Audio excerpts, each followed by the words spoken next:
ಆತ್ಮೀಯ ಬಂಧುಗಳು ಹೇಗಿದ್ದೀರಾ? ಎಲ್ಲರಿಗೂ ನಮಸ್ಕಾರ. ನಾನು ಮಂಜು ದೇವರಾಜ್. ನಮ್ಮ ಕಿಂಗ್ಡಮ್ ಟಿವಿಗೆ ತಮಗೆಲ್ಲರಿಗೂ ಪ್ರೀತಿಯ ಸ್ವಾಗತ.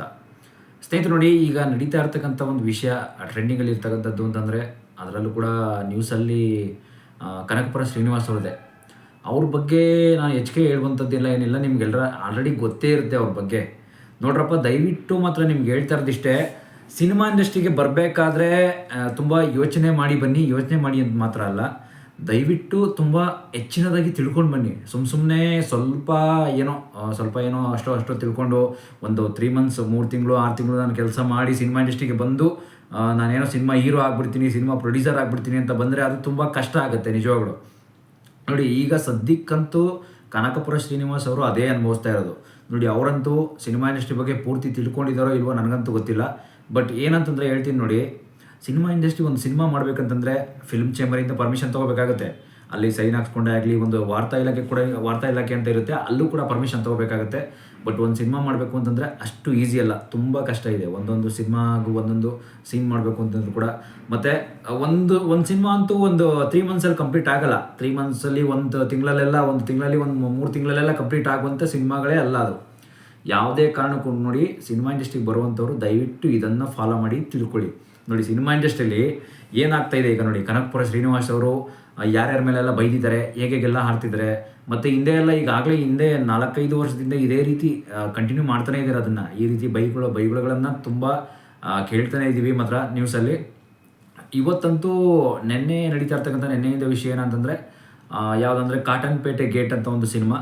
ಆ ಸಿನಿಮಾದ ಏನೋ ಒಂದು ಈವೆಂಟ್ಗೆ ಹೋಗಿರ್ತಾರೆ ಅಲ್ಲಿ ಪ್ರೋಗ್ರಾಮ್ಗೆ. ಅಲ್ಲಿ ಅವರು ಪ್ರೇಮ್ ಅವ್ರದ್ದೇ ಆಗಲಿ, AP ಅರ್ಜುನ್ದಾಗಲಿ, ಅಪ್ಪು ಸರ್ ಬಗ್ಗೆ ಆಗಲಿ ಕೆಲವು ಅವರ ಅವಹೇಳನ ಪದ ಎಲ್ಲ ಉಪಯೋಗಿಸ್ತಾ ಇರೋದು ನಿಜವಾಗ್ಲೂ ಸರಿಯಲ್ಲ.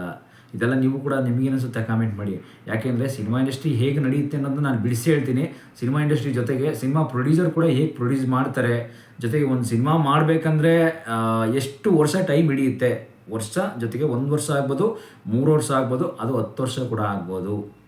ಆದರೆ ಅದಕ್ಕೆ ಪ್ರೊಡ್ಯೂಸರ್ಗೆ ಕೂಡ ತಾಳ್ಮೆ ಇರಬೇಕು, ಡೈರೆಕ್ಟ್ರಿಗೂ ತಾಳ್ಮೆ ಇರಬೇಕು, ಅಲ್ಲಿ ಆ್ಯಕ್ಟರ್ಗೂ ಕೂಡ ತಾಳ್ಮೆ ಅನ್ನೋದು, ಪೇಷನ್ಸ್ ಅನ್ನೋದು ತುಂಬ ಇಂಪಾರ್ಟೆಂಟ್ ನಿಜವಾಗ್ಲೂ. ನೋಡಿ ಏನಾಗ್ತಾಯಿದೆ ಅಂತಂದರೆ, ಸಿನಿಮಾ ಇಂಡಸ್ಟ್ರಿಲಿ ಇಷ್ಟೆಲ್ಲ ಒಂದು ಸಿನಿಮಾ ಮಾಡಬೇಕು ಅಂತಂದರೆ ಇಷ್ಟೊಂದು ಟೈಮ್ ತೊಗೊಳುತ್ತಾ ಅಂತ ನೀವು ಕೇಳ್ಬೋದು. ಸಿನಿಮಾ ಇಂಡಸ್ಟ್ರಿಲಿ ಅಂದರೆ ಟೈಮ್ ಅಂತಂದರೆ, ಒಂದು ಸಿನಿಮಾನ ನಾವು ಪ್ರೊಡ್ಯೂಸ್ ಮಾಡೋಕ್ಕೆ, ಆ್ಯಕ್ಟಿಂಗ್ ಮಾಡೋಕ್ಕೆ ಒಂದು 10 ವರ್ಷ ಬೇಕಾ, 3 ವರ್ಷ ಬೇಕಾ ಹಿಂಗೆ ಅನ್ಬೋದು. ಬಟ್ ಏನಂತಂದರೆ ಅದು ಅವರವರ ಪ್ರೊಡ್ಯೂಸರ್ ಮೇಲೆ ಡಿಪೆಂಡ್ ಆಗುತ್ತೆ. ಪ್ರೊಡ್ಯೂಸರು ಎಷ್ಟು ಬಡ್ಜೆಟ್ ಹಾಕಿ ಮಾಡ್ತಾಯಿದ್ದಾರೆ, ಮತ್ತು ಡೈರೆಕ್ಟ್ರು ಕೂಡ ಎಷ್ಟು ದಿನಗಳ ಕಾಲ ಡೇಟ್ ಕೊಡ್ತಾರೆ ಇಂಥ ಸೀನ್ ಮಾಡೋದಕ್ಕೆ. ಸಿನಿಮಾ ಇಂಡಸ್ಟ್ರಿ ನೋಡಿ ಏನಂತಂದರೆ, ಡೈರೆಕ್ಟರ್ ಅಂತಲ್ಲ, ಆ್ಯಕ್ಟರ್ಸ್ಗಳು ಯಾವ್ಯಾವ ಡೇಟಲ್ಲಿ ಬಂದು ಜಾಯಿನ್ ಆಗ್ತಾರೆ. ಈಗ 1 ತಿಂಗಳಲ್ಲೇ ಎಲ್ಲರೂ ಕೂಡ ಜಾಯಿನ್ ಆದರೆ 1 ತಿಂಗಳಲ್ಲೇ ಮುಗಿಸ್ಬೋದು ಶೂಟಿಂಗ. ಬಟ್ ಇನ್ನೊಂದು ತಿಂಗಳಲ್ಲಿ ಎಡಿಟಿಂಗ್ ಮಾಡ್ಕೊಬೋದು ಅಷ್ಟೇ, ಬೇರೆ ಇನ್ನೇನಿಲ್ಲ. ಬಟ್ ಆದರೂ ಕೂಡ ಸಿನಿಮಾ ಇಂಡಸ್ಟ್ರಿ ಅಂತ ಬಂದರೆ ಅದೊಂದು ದೊಡ್ಡ ಸಮುದ್ರ ಇದ್ದಂಗೆ ಅಂತ ಅನ್ನೋದು ಕೂಡ ನಿಮ್ಮೆಲ್ಲರೂ ಕೂಡ ಗೊತ್ತೇ ಇದೆ. ಆದರೆ ಸಮುದ್ರದಲ್ಲಿ ಇಳಿದ ಮೇಲೆ ನಾವು ತುಂಬ ಪೇಷನ್ಸಿಂದ ವರ್ಕ್ ಮಾಡಬೇಕು.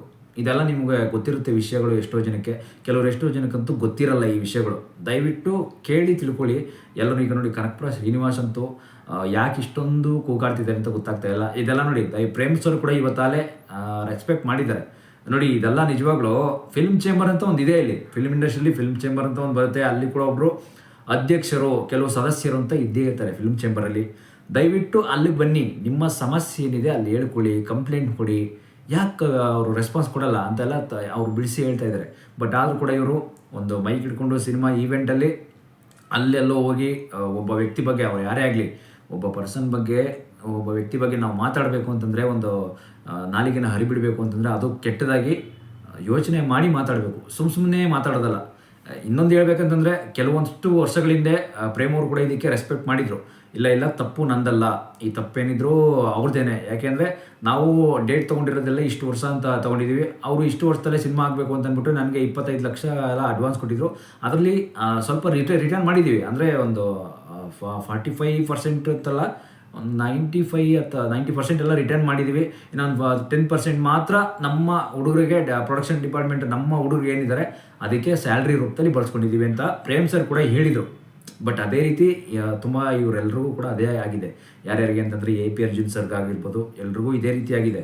ಬಟ್ ನೋಡ್ರಪ್ಪ, ಆದರೂ ಕೂಡ ಏನಾಗ್ತಾಯಿದೆ ಅಂದರೆ, ಇಷ್ಟೆಲ್ಲ ಆದರೂ ಕೂಡ ಕನಕಪುರ ಶ್ರೀನಿವಾಸ್ ಅವರು ಗಲಾಟೆ ಮಾಡ್ತಾ ಇರೋದಾದರೂ ಯಾಕೆ ಇನ್ನು ನೋಡಿ, ಇದೆಲ್ಲ ಏನಂತಂದರೆ ಎಲ್ಲಿಗೆ ಹೋಗ್ತಾ ಇರುತ್ತೆ ಅಂದರೆ ಸಿನಿಮಾ ಇಂಡಸ್ಟ್ರಿ.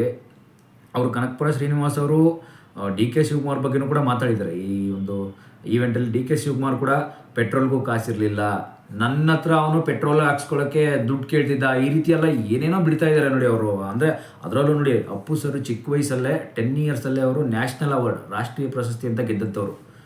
ಅವ್ರ ಮೇಲೂ ಕೂಡ ಈ ಥರ ಮಾತಾಡ್ತಾ ಇದ್ದಾರೆ ಅಂದರೆ ಏನರ್ಥ ನೋಡಿ. ಕನಕಪುರ ಶ್ರೀನಿವಾಸ್ ಅವರು ಇಷ್ಟೆಲ್ಲ ಆದರೂ ಕೂಡ ಅವ್ರಿಗೂ ಕೂಡ ಸಿನಿಮಾ ನಿರ್ಮಾಪಕರು, ಹಿರಿಯ ನಿರ್ಮಾಪಕರಾಗಿ ಗೊತ್ತಿದ್ರು ಕೂಡ ಹಿಂದೆ ಎಲ್ಲ ದುಡ್ಡನ್ನು ಕಳ್ಕೊಂಡಿದ್ದಾರೆ. ಅವರು ಕಳ್ಕೊಂಡಿರೋದಂದರೆ ಹೇಗೆ, ಯಾವ ರೀತಿ ಕಳ್ಕೊಂಡಿದ್ದಾರೆ ಅನ್ನೋದಕ್ಕೆ ನಿಮಗೆ ಉದಾಹರಣೆ ಕೊಟ್ಟೆ. ಯಾವ ರೀತಿ ಅಂದರೆ, ಈ ರೀತಿ ಮೊದಲೇ ಅಡ್ವಾನ್ಸ್ ಕೊಟ್ಟಿರ್ತಕ್ಕಂಥದ್ದು, ಅಡ್ವಾನ್ಸ್ ಏನು ಕೊಟ್ಟಿದ್ದಾರೆ, ಅಡ್ವಾನ್ಸ್ ಕೂಡ ಸಿನಿಮಾ ಮಾಡೋದಕ್ಕೆ ಅಡ್ವಾನ್ಸ್ ಕೊಟ್ಟಿರೋದು. ಆ ಅಡ್ವಾನ್ಸಲ್ಲಿ ಒಂದಷ್ಟು ಬಳಸ್ಕೊಂಡಿದ್ದಾರೆ, ಇನ್ನೊಂದಷ್ಟು ರಿಟರ್ನ್ ಮಾಡಿದ್ದಾರೆ. ನಾವು ಸಿನಿಮಾ ಮಾಡಲ್ಲ ಅಂದಾಕ್ಷಣ ರಿಟರ್ನ್ ಮಾಡಿದ್ದಾರೆ. ಮಾಡಿದ ಮೇಲೂ ಕೂಡ ಯಾಕೆ ಈ ರೀತಿ ಮತ್ತೆ ಒಂದು ಗಲಾಟೆ ಮಾಡ್ತಾ ಇದ್ದಾರೆ ಅವರು, ಕನಕಪುರ ಶ್ರೀನಿವಾಸ್ ಅವರು?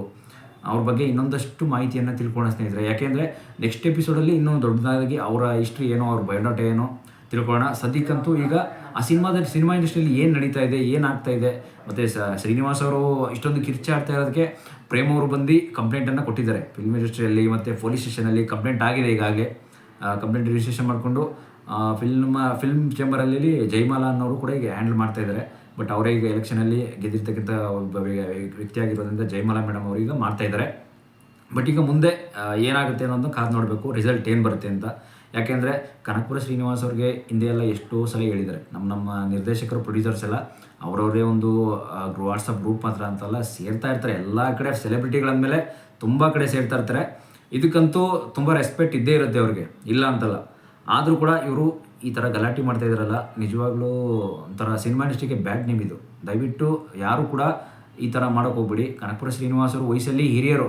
ದಯವಿಟ್ಟು ನಾನು ಅವ್ರನ್ನ ಕೆಲವರು ಹುಚ್ಚ ಅಂತೆಲ್ಲ ತಲೆ ಕೆಟ್ಟಿದೆ ಅಂತೆಲ್ಲ ಏನೇನೋ ಅಂದ್ಕೋತಾ ಇದ್ದಾರೆ.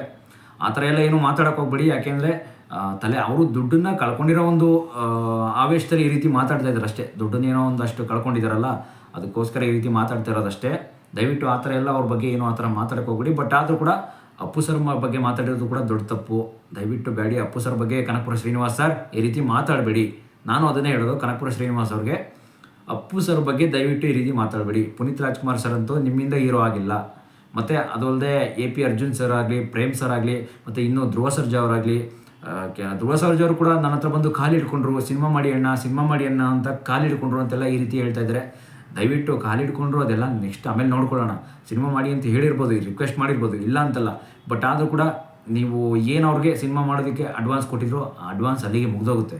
ಯಾಕೆಂದರೆ ಅದನ್ನು ಮತ್ತೆ ರಿಟರ್ನ್ ಯಾರು ಕೂಡ ಮಾಡಲ್ಲ. ಇದನ್ನು ತಿಳ್ಕೊಂಬಿಡಿ ದಯವಿಟ್ಟು. ಕನಕಪುರ ಶ್ರೀನಿವಾಸ್ ಅವರೇ, ದಯವಿಟ್ಟು ಇದನ್ನೇ ಅಂತಲ್ಲ, A to Z ನೀವು ಫಿಲ್ಮ್ ಚೇಂಬರ್ ಆಗಲಿ, ಫಿಲ್ಮ್ ಇಂಡಸ್ಟ್ರಿ ಬಗ್ಗೆ ಆಗಲಿ ದಯವಿಟ್ಟು ತಿಳ್ಕೊಂಡು ಮಾತಾಡಿ. ಯಾಕೆಂದರೆ ನೀವು ಮಾತಾಡ್ತಕ್ಕಂಥದ್ದು ಒಬ್ಬ ವ್ಯಕ್ತಿಯ ಬಗ್ಗೆ, ಒಬ್ಬ ವ್ಯಕ್ತಿಗೆ ಸಮಾಜದಲ್ಲಿ ಗೌರವ ಅನ್ನೋದಿದೆ. ನಮ್ಮ ಸಮಾಜ ಈಗ ಏನಿದೆ, ಆ ಸಮಾಜದಲ್ಲಿ ಗೌರವ, ಘನತೆ ಅನ್ನೋದು ಎಲ್ಲರಿಗೂ ಕೂಡ ಇದೆ. ಆ ವ್ಯಕ್ತಿ ಬಗ್ಗೆ ಮಾತಾಡಬೇಕು ಅಂದರೆ ಅವ್ರಿಗೂ ಕೂಡ ಒಂದು ಮಾನ ಮರ್ಯಾದೆ ಪ್ರಶ್ನೆ ಆಗುತ್ತೆ ಅದು. ಬಟ್ ಮಾತಾಡಬೇಕು ಅಂದರೆ ಫಿಲ್ಮ್ ಚೇಂಬರ್ ಅಂತ ನಾವೇನು ಕರಿತೀವಿ, ಅಲ್ಲಿ ಹೋಗಿ ಮಾತಾಡ್ಕೊಳ್ಳಿ. ಜೊತೆಗೆ ಈ ಮೀಡಿಯಾದವ್ರ ಮುಂದೆ, ನ್ಯೂಸವ್ರ ಮುಂದೆ ನೀವೇನಾದರೂ ಬಾಲ ಬಿಚ್ಚಿದೆ ಅಂತಂದರೆ ನಿಮ್ಮ ಮೇಲೆ ಇನ್ನೂ ಅಭಿಮಾನಿಗಳಂತೂ ತುಂಬ ಆಕ್ರೋಶಗೊಳ್ತಾರೆ. ತುಂಬ ದೊಡ್ಡ ಮಟ್ಟದಲ್ಲಿ ಹೊಡೆತ ನಿಮಗೆ ಬೀಳೋದು, ಬೇರೆ ಯಾರಿಗೂ ಇಲ್ಲ. ಈಗ ನೋಡಿ, ಒಬ್ಬ ಹೀರೋ ಬಗ್ಗೆ ಕೆಟ್ಟದಾಗಿ ಯಾರಾದರೂ ಮಾತಾಡಿದ್ರು ಕೂಡ ಸಹಿಸೋಕ್ಕಾಗಲ್ಲ. ಬಟ್ ಆದರೂ ಕೂಡ ಇವ್ರು ಮಾತಾಡ್ತಾ ಇದ್ದಾರೆ ಕನಕಪುರ ಶ್ರೀನಿವಾಸ್ ಸರ್ ಅಂತಂದರೆ ಏನೋ ಸುಮ್ಮನೆ ಇದ್ಬಿಡ್ತಾರ ಅಭಿಮಾನಿಗಳು? ಯಾರೇ ಆಗಲಿ ಹೇಳ್ರಪ್ಪ, ಅಭಿಮಾನಿಗಳೆಲ್ಲ ಸುಮ್ಮನೆ ಇದ್ಬಿಡ್ತಾರ? ನಮ್ಮ ಬಾಸ್ ಬಗ್ಗೆ ಈ ರೀತಿ ಮಾತಾಡ್ತಾ ಇದ್ದಾರೆ ಕೆಟ್ಟದಾಗಿ, ನಾವು ಸುಮ್ಮನೆ ನೋಡ್ಕೊಂಡು ಸುಮ್ಮನೆ ಇರ್ತೀವ ಅಂದರೆ ಎಲ್ಲರೂ ಅಷ್ಟೇ, ಎಲ್ಲರೂ ಕೂಡ ಕೋಪ ಬರುತ್ತೆ. ಅವರು ಕೆಟ್ಟ ಈಗ ನೋಡಿ, ಲಾಸ್ಟ್ ಟೈಮ್ ಕೂಡ ದರ್ಶನ್ ಸರ್ ವಿಷಯದಲ್ಲಂತೂ ಅಭಿಮಾನಿಗಳಂತೂ ಎಷ್ಟು ಕೇಳ್ಕೊಂಡ್ರು ಕೂಡ ದರ್ಶನ್ ಸರ್ ಕೊನೆಗೆ ಜೈಲಿಗೆ ಕಳಿಸಿಬಿಟ್ರು. ಏನೂ ಮಾಡೋಕ್ಕಾಗಲಿಲ್ಲ. ಅವ್ರ ತಪ್ಪು ಖಂಡಿತ ಮಾಡಿದಾರೋ ಇಲ್ವೋ ಅಂತ ಅನ್ನೋದು ಇನ್ನೂ ಪ್ರೂಫ್ ಸಿಗ್ತಾ ಇಲ್ಲ ಅಷ್ಟೇ. ಆದರೆ ಕೂಡ ಇನ್ನೂ ಜೈಲಲ್ಲೇ ಇರಬೇಕಾಗಿದೆ ದರ್ಶನ್ ಸರ್ ಪರಿಸ್ಥಿತಿ. ಹಾಗೆ ಈಗಲೂ ಅಷ್ಟೇ, ಒಬ್ಬ ವ್ಯಕ್ತಿ ಬಗ್ಗೆ ಮಾತಾಡಬೇಕು ಅಂದರೆ ದಯವಿಟ್ಟು ನೋಡ್ಕೊಂಡು ಮಾತಾಡಿ ಕನಕಪುರ ಶ್ರೀನಿವಾಸ್ ಸರ್. ನಿಜವಾಗ್ಲೂ ಯಾಕೆಂದರೆ ನೀವು ಸಿನಿಮಾ ಪ್ರೊಡ್ಯೂಸರೇ ಆಗಿರ್ಬೋದು, ಫಿಲ್ಮ್ ಚೇಂಬರಲ್ಲಿ ನೀವೇನು ಒಂದು ಘನತೆ ಅನ್ನೋದಿದೆ ಅದನ್ನು ಉಳಿಸ್ಕೊಳ್ಳಿ. ನೆಕ್ಸ್ಟು ನೋಡಿ, ಇನ್ನೂ ನಿಮ್ಗಾಗಲೇ ವಯಸ್ಸಾಗಿದ್ರು ಕೊನೆಯದಾಗಿ ಒಂದು ಒಳ್ಳೆ ಹೆಸರನ್ನ ತೊಗೊಂಡೋಗಿ.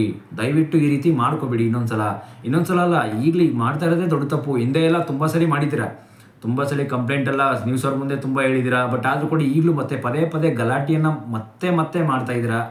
ದಯವಿಟ್ಟು ಪದೇ ಈ ತಪ್ಪನ್ನು ಮಾಡೋಕ್ಕೆ ಹೋಗಬೇಡಿ. ನಾನು ಹೇಳೋದಿಷ್ಟೇ ನಿಮಗೆ. ಶ್ರೀನಿವಾಸ್ ಸರ್, ದಯವಿಟ್ಟು ನಮ್ಮ ಮೀಡಿಯಾದವ್ರ ಮುಂದೆ ಎಲ್ಲ ದಯವಿಟ್ಟು ನಿಮ್ದೇನಿದೆ ಅವರು ಕೂಡ ಅಷ್ಟೇ ಸುಮ್ಮನೆ ವೀಡಿಯೋ ರೆಕಾರ್ಡ್ ಮಾಡ್ಕೊಳಕ್ಕೆ ಅಲ್ಲಿ ನಿಂತಿಲ್ಲ ನಿಮಗೆ ಬರಗೆ ಇಟ್ಕೊಂಡು. ಯಾಕೆ ಅಂತಂದರೆ ನಿಮ್ಮ ವೀಡಿಯೋ ಎಲ್ಲ ವೈರಲ್ ಆಗ್ತಾ ಇರೋದಕ್ಕಂಥದ್ದು ಇಡೀ ಕರ್ನಾಟಕನೇ ನೋಡ್ತಾ ಇದೆ, ಇಡೀ ಒಳ್ಳೆ ನೋಡ್ತಾ ಇದೆ ನಿಜವಾಗ್ಲು. ಯಾಕೆ ಅಂತಂದರೆ ಇದೆಲ್ಲ ಸಿನಿಮಾ ಇಂಡಸ್ಟ್ರಿಗೆ ನಿಮ್ಮಂಥವ್ರಿಂದ ಎಷ್ಟು ಕೆಟ್ಟ ಹೆಸರು ಅಂದರೆ, ನೋಡಿ ಪ್ರೊಡ್ಯೂಸರ್ ಆಗಿ ನೀವು ಕೂಡ ಇಷ್ಟೊಂದು ಗಲಾಟೆ ಮಾಡ್ತಾ ಇದ್ದೀರ ಅಂದರೆ ನೀವು ನಿಜವಾಗ್ಲೂ ನೀವು ಅರ್ಥ ಮಾಡ್ಕೊಳ್ಳಿ. ನೀವು ನಿಜವಾಗ್ಲೂ ಸಿನಿಮಾ ಪ್ರೊಡ್ಯೂಸರ ನಾನೊಬ್ಬ ಅಂತ ನಿಮ್ಮ ಒಂದು ಪ್ರಶ್ನೆಗೆ ನೀವು ಹಾಕೋಬೇಕು. ನಿಮ್ಗಾಗಲೇ ನಿಜವಾಗ್ಲೂ ಈಗ ನಾವು ಹೇಳೋದು ಕೂಡ ನಿಮ್ಗೆ ಅರ್ಥ ಆಗಲ್ಲ. ನಿಮ್ಗಾಗಲೇ ವಯಸ್ಸಾಗಿರೋದ್ರಿಂದ ನಿಮಗೆ ನಾವು ಏನು ಹೇಳಬೇಕು ಅದೆಲ್ಲ ನಿಮ್ಗೆ ಅರ್ಥ ಆಗಲ್ಲ ಅನಿಸುತ್ತೆ. ದಯವಿಟ್ಟು ಅರ್ಥ ಮಾಡ್ಕೊಳ್ಳಿ. ಸಿನಿಮಾ ಪ್ರೊಡ್ಯೂಸರ್ ಕನಕಪುರ ಶ್ರೀನಿವಾಸ್ ಅವರೇ, ದಯವಿಟ್ಟು ಅರ್ಥ ಮಾಡಿಕೊಂಡು ನಿಮ್ಮದೇನಿದೆ ನಿಮ್ಮ ಅಮೌಂಟು ದುಡ್ಡೇನು ಎಷ್ಟು ಕೊಟ್ಟಿದ್ದೀರಾ ಅದನ್ನು ದಯವಿಟ್ಟು ಸೆಟ್ಲ್ಮೆಂಟ್ ಮಾಡ್ಕೊಳ್ಳಿ. ದಯವಿಟ್ಟು ಇಷ್ಟು ಹೇಳೋಕ್ಕೆ ಪ್ರಯತ್ನ ಪಡ್ತೀನಿ ಸ್ನೇಹಿತರೆ. Thank you.